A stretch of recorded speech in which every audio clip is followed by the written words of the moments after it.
स्वागत है दोस्तों हमारे इस YouTube channel Satish Chauhan study point में। तो हम लोग आज इस वीडियो में हिंदी कक्षा 12 पद्य साहित्य के पाठ 1 पवनदूतिका के भाग 3 को पढ़ेंगे। तो देखते हैं।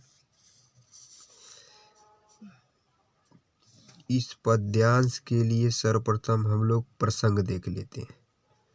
तो इस पद्यांश में राधिका जी के दुखों का वर्णन है, इसके लिए यही संदर्भ हो जाएगा। तो देखिए, तेरे में है न यह गुण जो तू व्यथाए सुनाए, व्यापारों को प्रखरमति और व्यक्तियों से मिलाना, बैठे जो हो निज सदन में मेघ सी कांति वाले, तो चित्रों को इस भवन के ध्यान से देख जाना। राधिका जी पवनदूतिका से कहती हैं कि हे पवनदूतिका, तेरे में है न वह गुण, अर्थात तेरे में वह गुण नहीं है जो तू व्यथाए यानी मेरे दुख की कहानी को भगवान श्री कृष्ण से सुना सको। अर्थात तुम्हारे पास तो मुंह नहीं है जिससे तुम बोलकर मेरी कहानी को, मेरे दुख को बता सको, परंतु व्यापारों यानी अपने क्रियाकलापों के द्वारा प्रखर मिस तेज मति माने बुद्धि और मिस और युक्तों माने विचारों से चलाना, परंतु तुम अपने क्रियाकलापों और तेज बुद्धि तथा विचारों से मेरे दुख की कहानी को तुम उनके सामने प्रस्तुत कर सकती हो, बता सकती हो। बैठे जो हो निज सदन में मेघ सी कांति वाले, तो चित्रों को इस भवन के ध्यान से देख जाना। देखिए, बैठे जो हो यानी अपने घर में अगर बैठे हो, निज माने अपने, सदन माने घर में, मेघ माने बादल, कांति माने चमकदार या सौंदर्य रूपी। देखिए, यदि भगवान श्री कृष्ण अर्थात बादल के समान चमकदार दिखाई देने वाले भगवान श्री कृष्ण अपने घर में बैठे हों, तो चित्रों को इस भवन के ध्यान से देख जाना, तो तुम उस घर के चित्रों को ध्यान से देखना। ठीक, जो चित्रों में विरह विधुरा का चित्र कोई, तो जाके निकट उसको भाव से यूं हिलाना। राधिका जी पवनदूतिका से कहती, हे पवनदूतिका, यदि भगवान श्री कृष्ण के घर में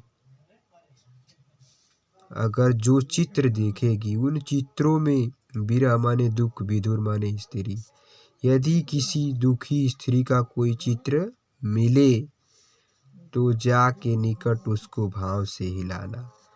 तो तुम उसके पास जाकर उसको भाव से, मतलब अपने अंदर के विचारों से इस प्रकार हिलाना, जैसे कि प्यारे हो के चकित, प्यारे मिस भगवान श्री कृष्ण, चकित मिस आश्चर्यचकित, इस प्रकार हिलाना कि भगवान श्री कृष्ण उसको देखकर आश्चर्यचकित हो जाए, इससे चित्र की ओर देखें और आश्चर्यचकित होकर उस चित्र की ओर देखने लगे। आशा है यूं सूरती उनको हो सकेगी हमारी, आशा है मतलब उम्मीद है, यूं सूरती माने हमारी स्मृति उनको हो सकेगी। पवनदूतिका से राधिका करें कि हमें यह पूरी उम्मीद है कि जब तुम चित्र को हिलाओगी, किसी दुखी स्त्री के चित्र को तुम इस प्रकार हिलाओगी, तो उन्हें आश्चर्यचकित होकर इस प्रकार देखेंगे, तो उन्हें ब्रज की दुखी अर्थात राधिका जी की याद आ जाएगी। जो कोई भी इस सदन में चित्र उद्यान का हो। अब पवनदूतिका से राधिका जी कह रही हैं कि सदन माने घर, चित्र माने चित्र, उद्यान माने बगीचा। हे पवनदूतिका, यदि श्री कृष्ण के घर में यदि कोई बगीचे का चित्र होगा, अव हो प्राणी विपुल उसमें घूमते बावले से, अव मिस और प्राणी मिस प्राणी, विपुल मिस घूमते, विपुल माने व्याकुल, उसमें घूमते मिस घूमते, बावले मिस पागलों की तरह, और उस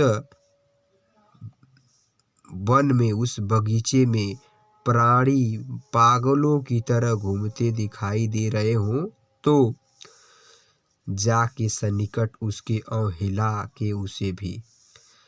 सन्निकट माने पास, हिला के यानी उसे हिलाना।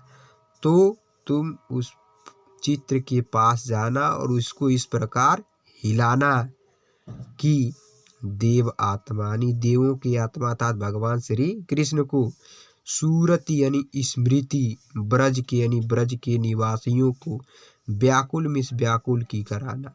तुम उस चित्र को इस प्रकार हिलाना जिससे कि उन्हें ब्रज के व्याकुल लोगों अर्थात गोपियों सभी लोगों की याद आ जाए कि इसी प्रकार ब्रज के भी निवासी श्री कृष्ण के मथुरा चले जाने पर उनकी याद में व्याकुल हो गए हैं।